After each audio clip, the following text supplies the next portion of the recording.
Ще ви дам една различна гледна точка на една фраза, която съм чувала от мъже и майки на момчета.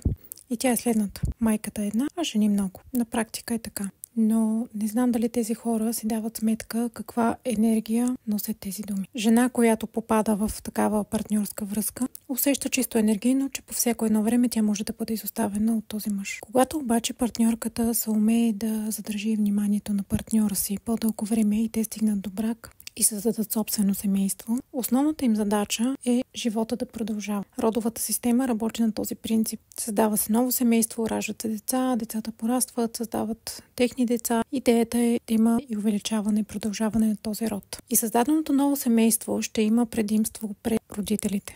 Ние винаги трябва да помним нашите родители за това, че са ни дали живот, за това, че ние сме част от тази родова система и идеята на рода е да се стреми към развитие. Когато родителите обаче не са готови да пуснат детето си, тогава ролите и местата в тази родова система се разменят. И настъпва объркване на семейната динамика. И винаги ще има ситуации, които да напомнят за това. Следователно, рано или късно разберем, че новосъздаденото семейство е с приоритет, така всеки ще вземе правилното място в родовата система.